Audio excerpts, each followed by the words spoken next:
Hey everyone, welcome back. Buckle up, because you won't believe this.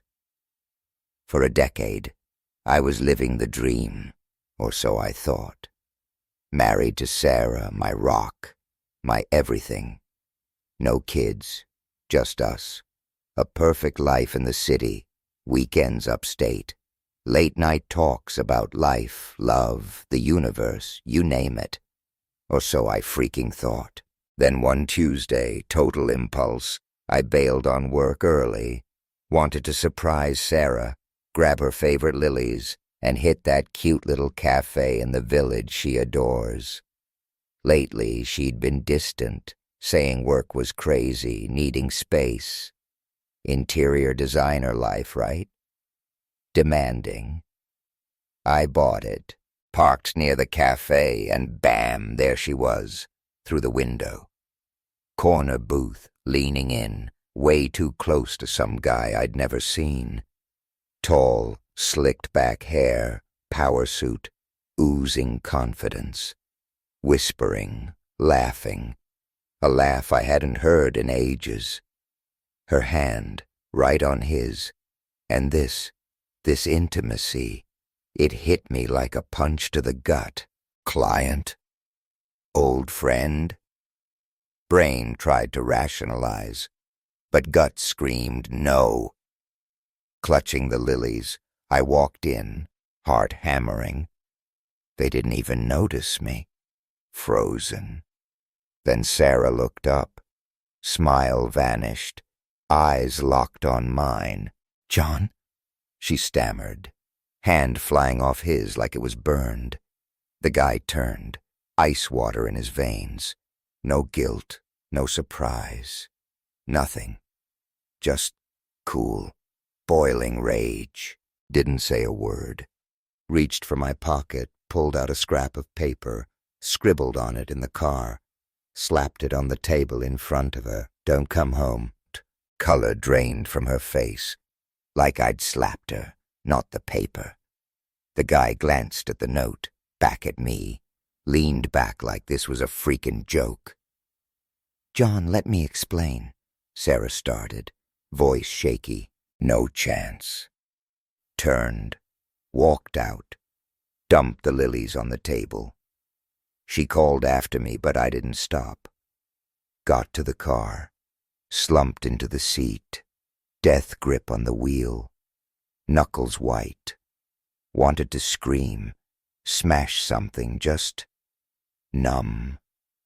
The woman I trusted, laughing, hand-holding with some stranger in a cafe. Like it was nothing, but the real bomb was yet to drop. That night, despite my note, Sarah walked in.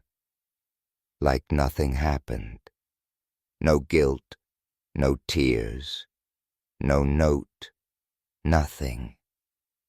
Calm, too calm, like she'd rehearsed this. I was on the couch, staring at the TV, static on the screen, replaying the cafe scene. Her laugh, her touch, felt like I was staring at a stranger in my wife's skin. "John," she said, dropping her purse, "we need to talk." Didn't move. Didn't look. "You think?" I muttered, voice dead. She sighed, edged closer, sat on the couch. Audacity of her calmness was making me lose it. "It's not what you think." Gentle voice soothing a child. Finally turned to her. "Oh, really? Because what I think is my wife was on a date with some dude today, holding his hand, laughing like I'm invisible. So enlighten me, Sarah." She flinched, then plastered on that fake calm. "He's just a friend. Work thing." Bitter laugh ripped out of me. "Friend? You don't hold hands with just a friend, Sarah. You don't look at them like they're your freaking world. You don't act like you're falling in love in the middle of a cafe where your husband might just walk in." For a split second, the mask cracked. Guilt, fear flickered, then gone, replaced by irritation. You're overreacting, John. You're blowing this way out of proportion. Don't lie to me, I snapped, voice echoing. I saw you. I saw everything. Don't insult my intelligence. Jaw clenched, arms crossed tight. Sharp exhale. Fine. You want the truth? Yes, I've been seeing him. But it's not what you think. It's not serious. Complicated, I repeated, incredulous. What's complicated about betraying your husband? Hesitation. I didn't cheat. Not physically. We've just been talking. But John, I've been unhappy for a long time, and he listens. He understands me in ways you don't anymore. Words hit like a freight train. So this is my fault? Whisper. You're saying this happened because I failed you. Silence. Her silence was the answer. You could have talked to me. Voice breaking. You could have told me you were unhappy. Instead, you went behind my back, found someone else to confide in. Arms still crossed, stone-faced. I didn't plan this, John. It just happened. And honestly, I don't know if I want to fix this anymore. Finality in her voice. A dagger. Then why are you here? I demanded. Why did you come back? Hesitation again. Then words that froze my blood. Because I wasn't ready to leave yet. I wanted to see if we could work something out.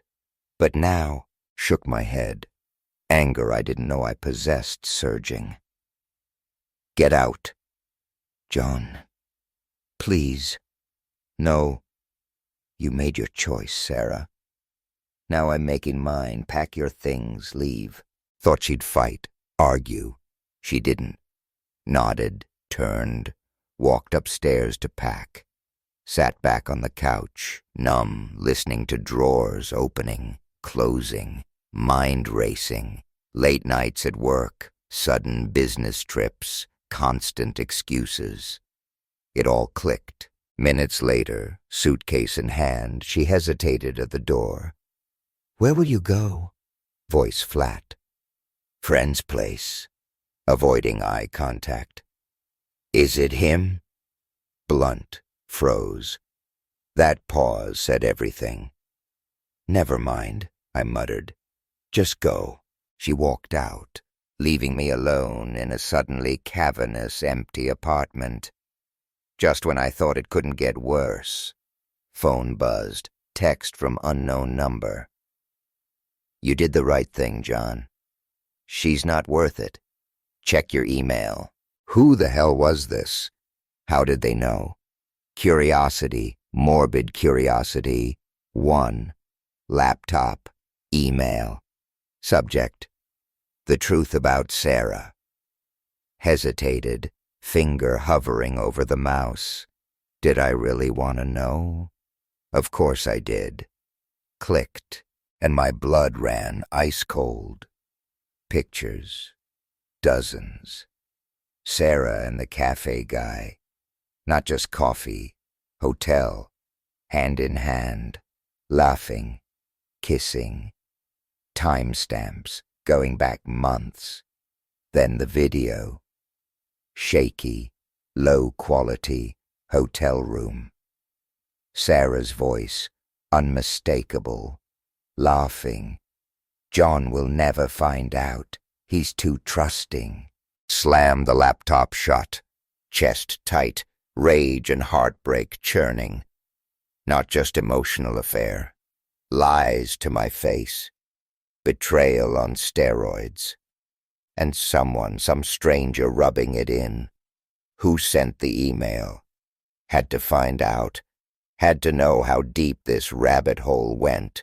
Slept maybe an hour that night. Mind a whirlwind of questions. Who?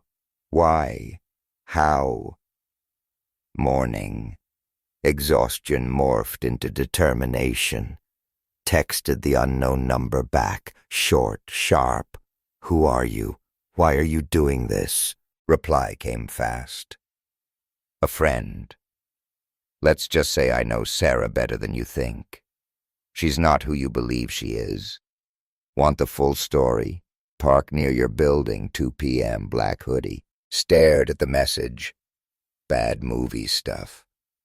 But answers. Maybe. Needed to know more. 1:45 p.m., car parked near the park entrance. Heart racing, palms sweating. What was I doing? Meeting a stranger who claimed to know my wife's secrets? Insane. But couldn't shake the feeling this person held pieces of the puzzle. 200 p.m. Sharp. Guy in a black hoodie heading for a bench under an oak tree. Deep breath. Got out. Walked towards him. Mid-30s.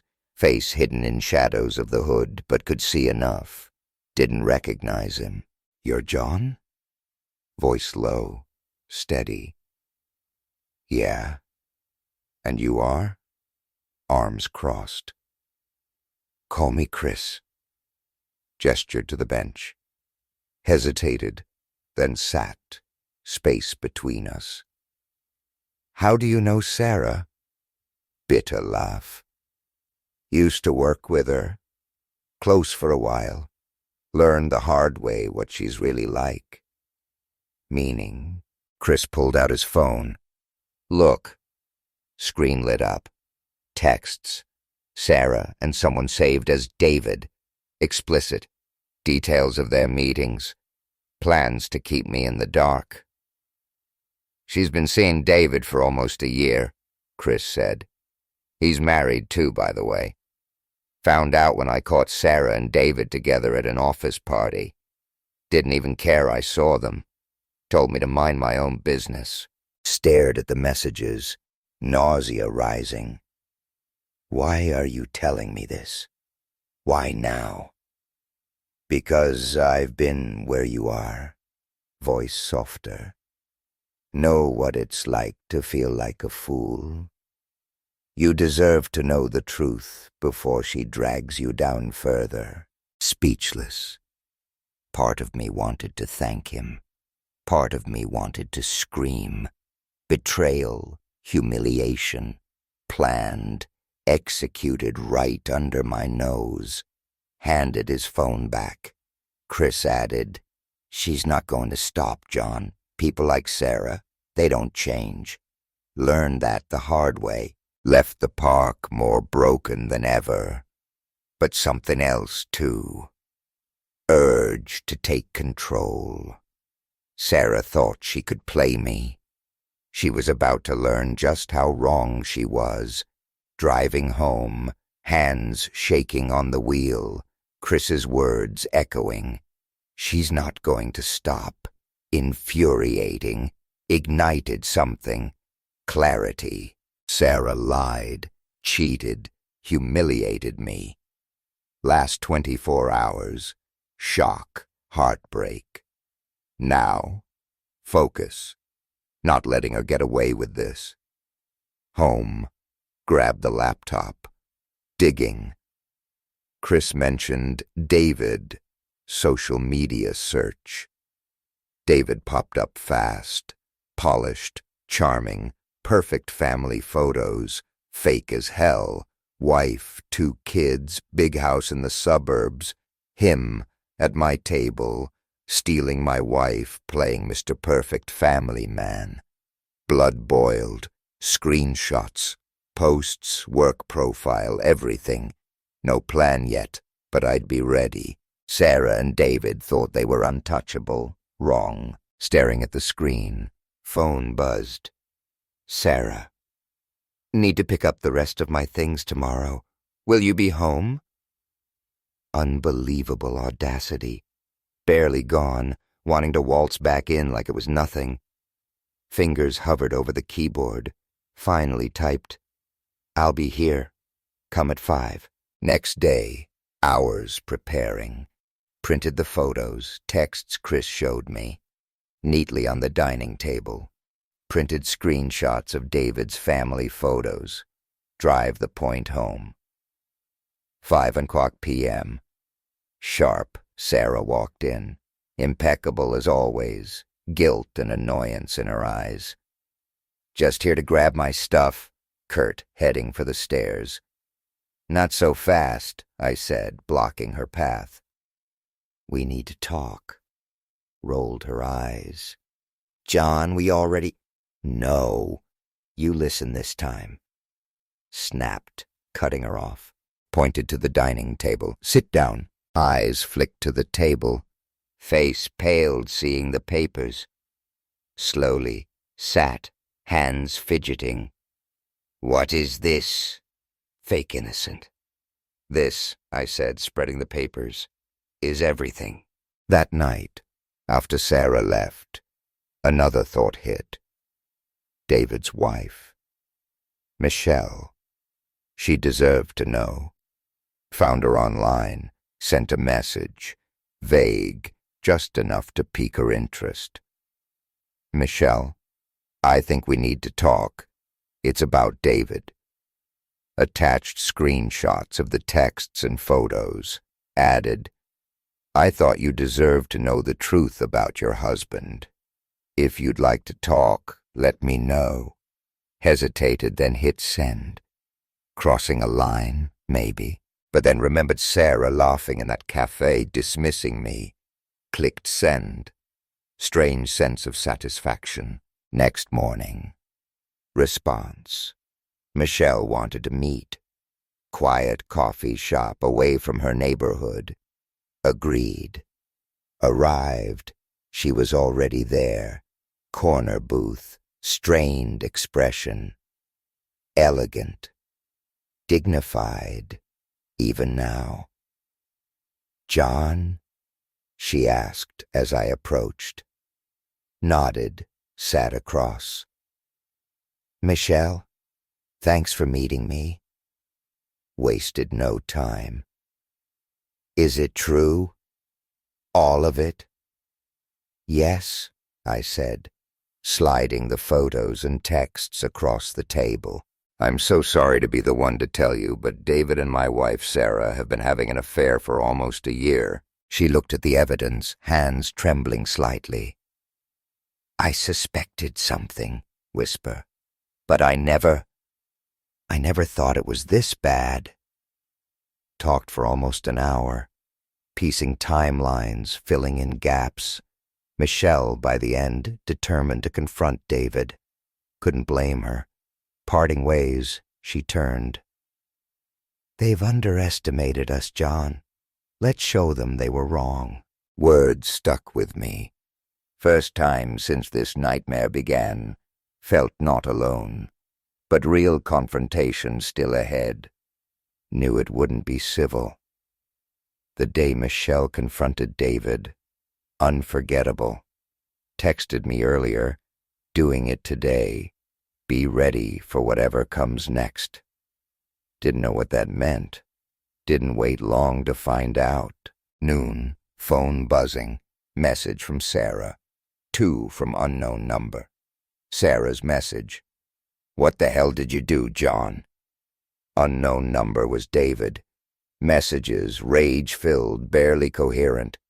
"You're a coward, John. Involving Michelle. What's wrong with you? Stay out of my life or you'll regret it." Almost laughed at the irony. Stay out of your life. You've been in mine for a year.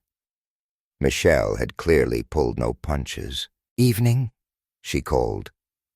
Recounted everything, confronted David with the evidence, predictably denied it. Then photos, texts, excuses crumbled, tried to blame me. "Michelle," she said, voice shaking, anger and triumph mixed.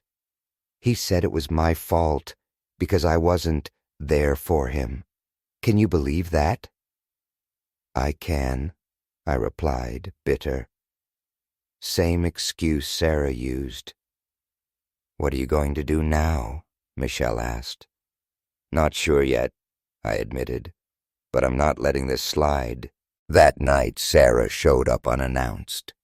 Disheveled, not the polished Sarah I knew. "You've ruined everything," she hissed, stepping inside. Ruined what, Sarah?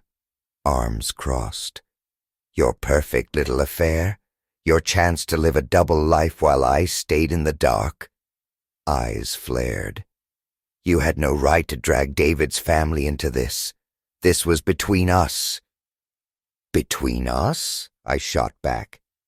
You made it everyone's business the moment you started sneaking around with him. Don't play the victim, Sarah. Opened her mouth. No words came. For once, defeated. What do you want, Sarah? Voice quieter, but firm. I don't know. Voice breaking. I didn't think it would come to this. Shook my head, pang of pity, pushed it aside. Too late for regrets. You made your choice. Now you live with the consequences. Stared at me. Long moment, then turned, walked out. No word. Thought that was it. Wrong. Fallout just beginning. Days after Sarah's visit. Chaos.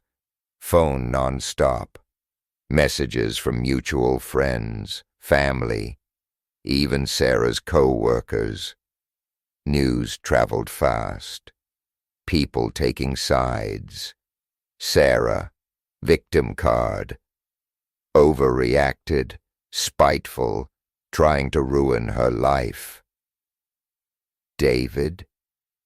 Silent. Michelle had him cornered. Didn't care. Unanticipated. How deep this rippled. Friends, my friends, questioning me. Why expose Sarah? Why David's family? Messy. Unbelievable. Friend Claire called one evening. John, heard about everything. You okay? Hesitated. Claire and Sarah, years. Trust her. Decided to be honest. Honestly? No, Claire. Not okay. Sarah cheated, lied, humiliated me. Now I'm the bad guy for exposing it. Claire sighed. Look, not saying what she did was right, but maybe you could have handled it differently. People are talking, John. You've made things messy. Words stung, forced calm. Messy, Claire. She betrayed me. What did you expect? Sit quietly. Let her walk all over me. Silence. I don't know. It's complicated. No, it's not. Voice cold. She made her choice. Now she lives with the fallout. Call ended. Angrier than ever. Everyone avoiding the truth. Sarah and David, villains, not me. But amidst chaos, clarity. Michelle called again. Tone determined. John, she said. Time to take this further. Meaning? Lawyer, she said. If you're willing, formal complaints. David's job, strict policy on workplace affairs. He could lose his position. Sarah, consequences too. Paused, letting it sink in. Drastic. Yes, but they crossed every line. Let's do it, I said. Time they faced the full weight of what they've done. Hung up. Realized road ahead wouldn't be easy, but for the first time in weeks felt like I was taking back control.